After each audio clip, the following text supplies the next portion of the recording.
Hello my dear students, आप सभी को मेरा यूट्यूब चैनल एसएनएस क्लास से 10 के पे स्वागत है। तो मैं आज आप लोगों को फिर से सब्जेक्ट बायोलॉजी पढ़ाने जा रहा हूं और इसमें मैंने चैप्टर नंबर 4 स्टार्ट किया था जिसका नाम है उत्सर्जन। देख सकते हैं बोर्ड पे लिखा हुआ है चैप्टर नंबर 4 उत्सर्जन।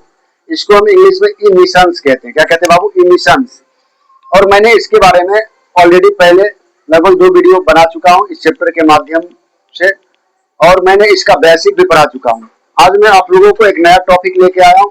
मनुष्य में जो किडनी होती है, किडनी के बारे में संपूर्ण जानकारी पढ़ने का प्रयास करेंगे। किडनी क्या होता है, किडनी का हमारे शरीर में क्या कार्य है, अगर किडनी ना होगा तो हमारे शरीर में क्या क्या हो सकते हैं, तो इसके बारे में तमाम बातें को जानकारी प्राप्त करेंगे। देखते हैं। तो आप लोग देख रहे हैं जैसे कि चैप्टर नंबर 4 लिखा हुआ है और उत्सर्जन जिसको हम इंग्लिश में इमिशंस कहते हैं और ब्रिक यानी किडनी के बारे में जानकारी, जैसा कि आप टॉपिक में देख रहे हो। तो बाबू लिखिए गए, यह मनुष्य का,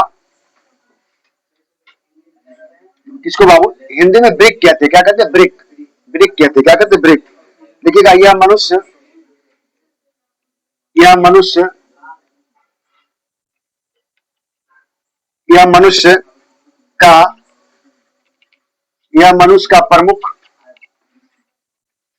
यह मनुष्य का प्रमुख उत्सर्जी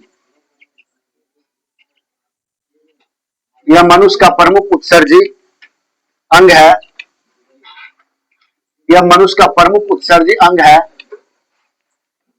है कि नहीं बाबू? क्योंकि आप जानते हो हमारा जो यूरिन होता है किडनी में ही जाकर के क्या होता है, साफ होता है। जब हम पानी पीते हैं तो हमारा जो यूरिन होता है वो कहाँ पे जाकर के बनता है? किडनी में ही तो जाकर के बनता है।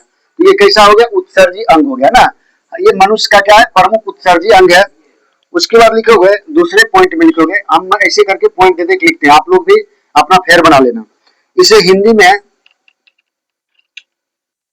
इसे हिंदी में इसे हिंदी में ब्रिक इसे हिंदी में क्या कहते हैं बाबू? इसे हिंदी में ब्रिक, उर्दू में गुर्दा कहते हैं। उर्दू में क्या कहते हैं बाबू? उर्दू में गुर्दा, उर्दू में क्या कहते हैं? किडनी को गुर्दा। अंग्रेजी में किडनी,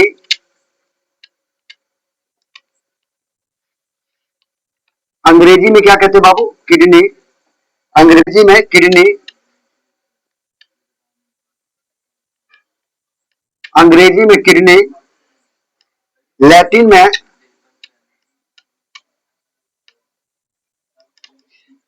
लैटिन में लैटिन में रेनियल कहते हैं। क्या क्या होता है? रेनियल, RENAL, रेनियल कहा जाता है। रेनियल कहा जाता है। रेनियल कहा जाता है। देखो बाबू, किडनी का जो अलग अलग नाम है, जैसे हम हिंदी में क्या कहते हैं? ब्रिक कहते हैं। क्या कहते हैं मेनू? ब्रिक कहते हैं। जबकि उर्दू में क्या कहते हैं? गुर्दा कहते हैं। जबकि अंग्रेजी में क्या कहते हैं? किडनी कहते हैं। क्या कहते हैं बबुआ? किडनी कहते हैं। जबकि लैटिन भाषा में इसको क्या कहते हैं? रेनल कहते हैं। क्या कहते हैं बाबू? रेनल। क्या कहते हैं? रेनल। ये सब किडनी का नाम है। उसके बाद कह रहा कि ब्रिक का अध्ययन जो होता है, अगर कोई हम ब्रिक के बारे में, किडनी के बारे में, अगर किडनी का कोई डॉक्टर बनता है, किडनी के बारे में पूरा तरह से रिसर्च करता है, किडनी के बारे में, वो किडनी का डॉक्टर होता है, तो उसको क्या कहते हैं? तो बाबू लिखोगे ब्रिक का अध्ययन ब्रिक का अध्ययन ब्रिक का अध्ययन लिखिएगा नेफ्रोलॉजी। क्या पढ़ोगे बाबू?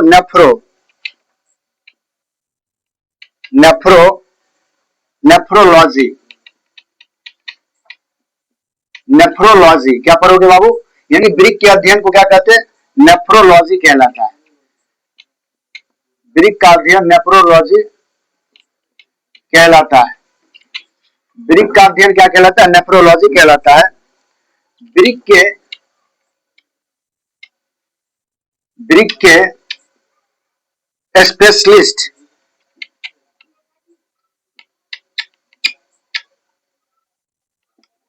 ब्रिक के स्पेशलिस्ट को हम हिंदी में क्या कहते हैं? विशेषज्ञ। क्या कहते हैं बाबू? विशेषज्ञ। विशेषज्ञ विशेषज्ञ यानी विशेषज्ञ कहते हैं। स्पेशलिस्ट को यानी करा कि समझिएगा, वृक्क के स्पेशलिस्ट को हम नेफ्रोलॉजिस्ट कहते हैं। क्या कहते हैं बाबू? नेफ्रोलॉजिस्ट।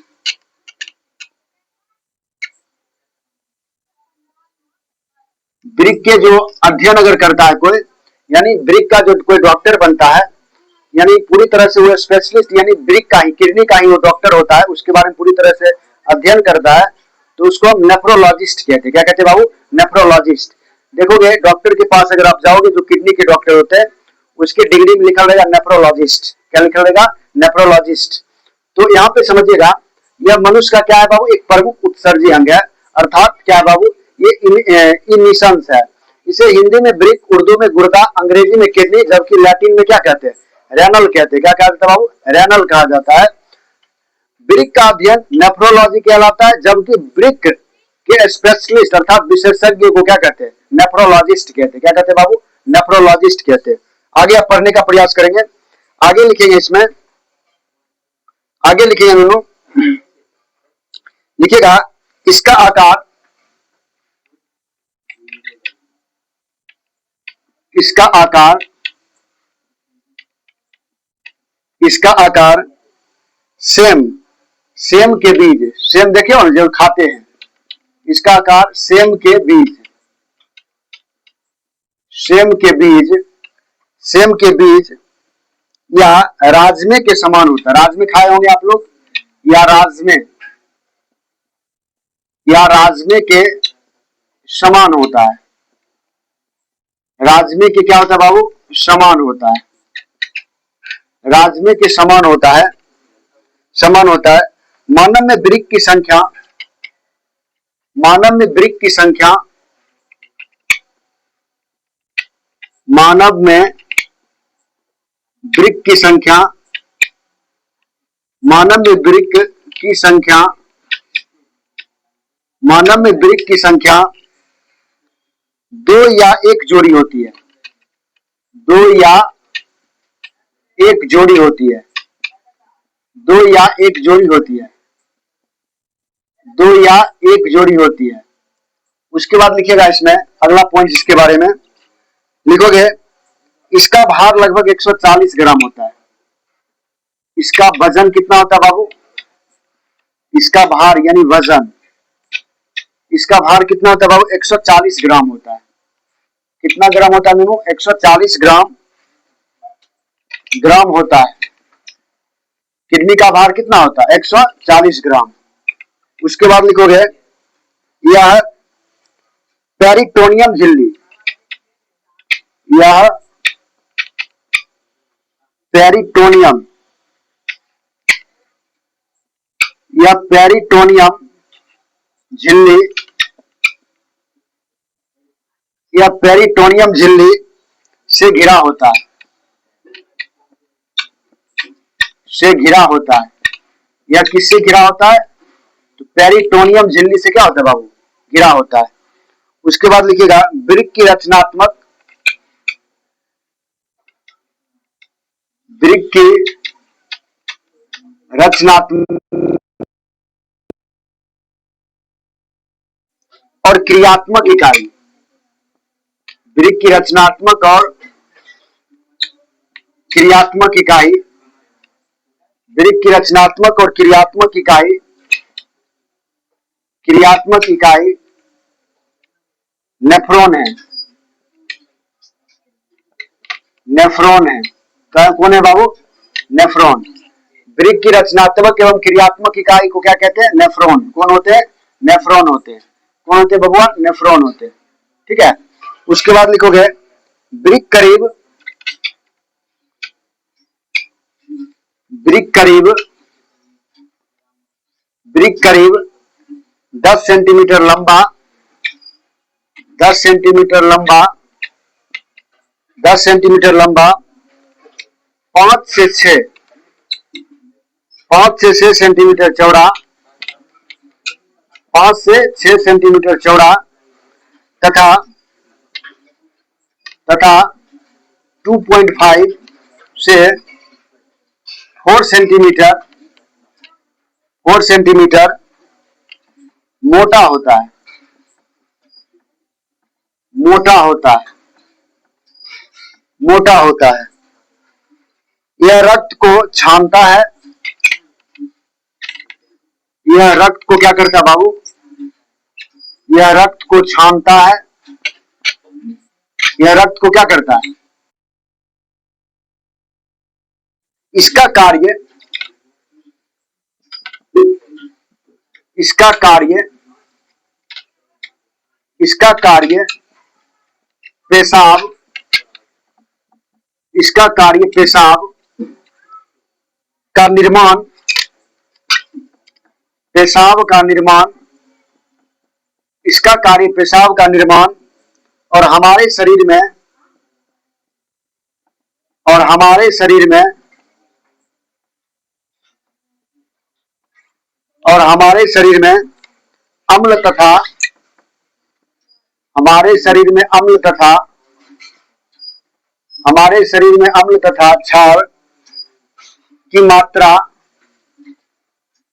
अम्ल तथा क्षार की मात्रा को संतुलित करना, को संतुलित करना, को क्या करना बाबू? को संतुलित करना, को संतुलित करना, को संतुलित करना। अगला पॉइंट लिखेंगे, यह जहर की मात्रा को निष्क्रिय करता है। यह जहर की मात्रा, यह जहर की मात्रा, यह जहर की मात्रा को निष्क्रिय करता है। यह जहर की मात्रा को निष्क्रिय करता है, निष्क्रिय करता है। यह जहर की मात्रा को निष्क्रिय करता है। इसका बाहरी भाग, इसका बाहरी भाग, इसका बाहरी भाग कोर्टेक्स, कोर्टेक्स, कोर्टेक्स, सॉरी बाबू, इसका बाहरी भाग कोर्टेक्स, भीतरी भाग, भीतरी भाग, भीतरी भाग, भीतरी भाग मेडुला, भीतरी भाग मेडुला एवं प्रवेश द्वार, एवं प्रवेश द्वार,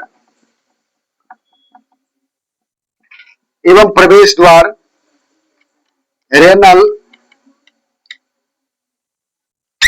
प्रवेश द्वार रेनल इलियम, प्रवेश द्वार renal ileum, renal ileum, renal ileum कहलाता है, कहलाता है। उसके बाद अगला पॉइंट लिखिएगा इसके बारे में, अगला पॉइंट लिखिएगा बाबू, renal ileum, renal ileum, renal ilium,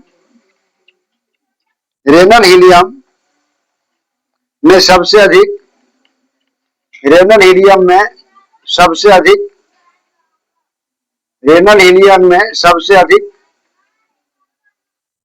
सबसे अधिक, सबसे अधिक अमोनिया होता है। सबसे अधिक क्या होता है बाबू? अमोनिया होता है। अमोनिया यानी NH3। अमोनिया का सूत्र क्या होता है? NH3 होता है। अमोनिया होता है, अमोनिया होता है। ब्रिक में लगभग, ब्रिक में लगभग, ब्रिक में लगभग,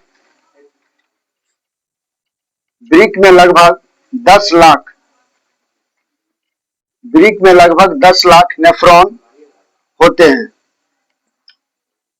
ब्रिक में लगभग 10 लाख नेफ्रॉन होते हैं। ब्रिक में लगभग कितने लाख नेफ्रॉन होते हैं? 10 लाख नेफ्रॉन होते हैं। प्रत्येक ब्रिक, प्रत्येक ब्रिक, प्रत्येक ब्रिक बाहर से, प्रत्येक ब्रिक बाहर से संयोजी, प्रत्येक ब्रिक बाहर से संयोजी उत्तक तथा संयोजी उत्तक तथा आरेखित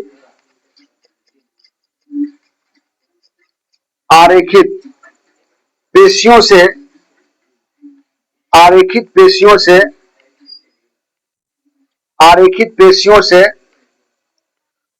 से बना एक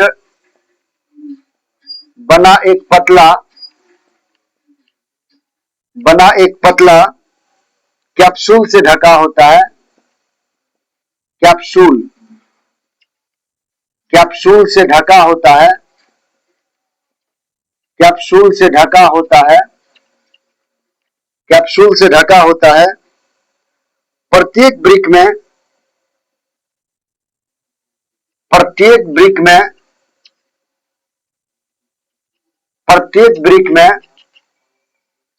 सूक्ष्म लंबी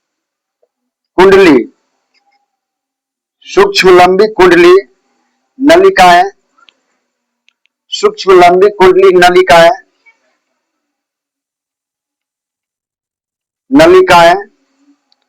नलिकाएं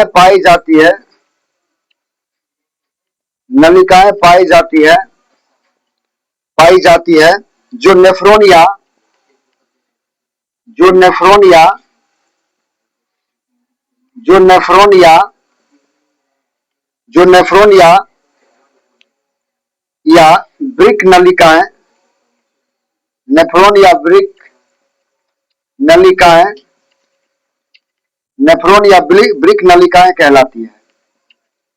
नेफ्रॉन या ब्रिक नलिकाएं कहलाती है।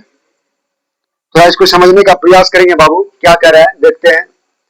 ये हमारा जो था संक्षिप्त रूप में किडनी की जानकारी थी, ब्रिक की जानकारी है, गुर्दा की जानकारी है या रेनल की जानकारी है। तो कह रहा है कि यह मनुष्य का एक प्रमुख उत्सर्जी अंग है। कह रहा है कि इसे हिंदी में ब्रिक कहते हैं, उर्दू में गुर्दा कहते हैं, अंग्रेजी में किडनी कहते हैं, जबकि लैटिन भाषा में रेनल कहा जाता है। क्या कहा जाता है बाबू? रेनल कहा जाता है। उसके बाद कह रहा है ब्रिक का जो अध्ययन होता है, कह रहा है कि नेफ्रोलॉजी कहलाता है। क्या कहलाता है? ब्रिक के अध्ययन को क्या कहते हैं दोनों? ब्रिक के अध्ययन को हम नेफ्रोलॉजी कहते हैं, जबकि इसको पढ़ने वाले, ब्रिक के बारे में पढ़ने वाले व्यक्ति को हम क्या बोलते हैं? विशेषज्ञ को क्या बोलते हैं? नेफ्रोलॉजिस्ट बोलते हैं। क्या बोलते हैं बबुआ? नेफ्रोलॉजिस्ट बोलते हैं। अर्थात जो भी कोई डॉक्टर अगर बनेगा किडनी का तो उसको हम नेफ्रोलॉजिस्ट बोलेंगे। क्या बोलेंगे? नेफ्रोलॉजिस्ट। और जो होता है और इसके अध्ययन को हम नेफ्रोलॉजी कहते हैं। क्या कहते हैं बाबू? नेफ्रोलॉजी कहते हैं। इसका आकार जो होता है बाबू सेम के बिच्चा की तरह इस तरह से होते हैं। इस तरह से सेम की बिच्चा की तरह होते हैं। समझे ना? इस तरह से क्या होते हैं?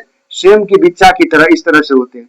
जैसे सीम का बिच्चा देखते हैं, खाई होगी कभी सीम खाई होगी ना, तो सीम के बिच्चे की तरह इस तरह से आपको देखने को मिलेगा। इस तरह से देखने को मिलेगा, ठीक ना? तो सेम के बिच्चे की तरह क्या होता है? किडनी का पिक्चर होता है। उसके बाद कह रहा है कि यहाँ पे मानव में ब्रिक की संख्या कितना होता है? 2 होती है या एक जोड़ी? एक जोड़ी को तो हम 2 कहते हैं ना, एक जोड़ी को ही हम क्या कहते हैं? 2 कहते हैं। उसके बाद इसका वजन कितना होता है? 140 केजी होता है। किडनी का वजन कितना? सॉरी 140 ग्राम, सॉरी बाबू 140 ग्राम होते हैं ना। इसका वजन कितना होता है? 140 ग्राम। या करा कि पेरिटोनियम झिल्ली से घिरा होता है। ये किससे घिरा होता है? किस झिल्ली से? तो कह रहा है कि यहाँ पे पेरिटोनियम झिल्ली से क्या होता है? दोनों तरफ से घिरा होता है। ब्रिक की रचनात्मक और क्रियात्मक इकाई को हम नेफ्रॉन कहते हैं, और नेफ्रॉन का पिक्चर कई बार आपके एग्जाम्सों में पूछ चुका है, ठीक है? इसलिए नेफ्रॉन का पिक्चर प्रैक्टिस कर लेना है, ठीक है? तो नेफ्रॉन क्या कहते हैं? नेफ्रॉन कहते हैं।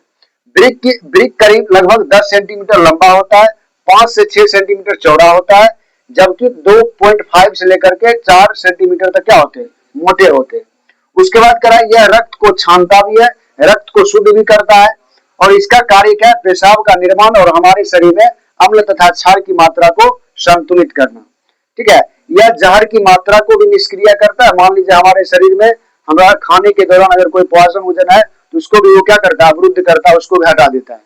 इसका बाहरी बाबू देखिएगा, जो इसका वजन कितना बताए थे? 140 ग्राम होता है, जबकि यह जो घिरा रहता है किस झिल्ली से घिरा रहता है? तो कह रहा है कि पेरिटोनियम झिल्ली से घिरा होता है। कह कि वृक्क की रचनात्मक और क्रियात्मक इकाई को क्या कहते हैं? नेफ्रॉन कहते हैं। वृक्क की रचनात्मक एवं क्रियात्मक इकाई को क्या कहते हैं बबुआ? नेफ्रॉन कहते हैं। और वृक्क करीब लगभग 10 सेंटीमीटर लंबा, 5 से 6 सेंटीमीटर चौड़ा तथा 2.5 से लेकर के 4 सेंटीमीटर मोटा होता है। ठीक है, इसकी आकार है, ये लंबा कितना होता है? 10 सेंटीमीटर, जबकि चौड़ा होता है लगभग कितना बाबू? 5 से 6 सेंटीमीटर, और चौड़ा होता है 2.5 से लेकर के 4 सेंटीमीटर मोटा भी होता है। ठीक है, उसके बाद क्या, यह रक्त को छानता है। क्या करता है? रक्त को शुद्ध करता है, छानता है।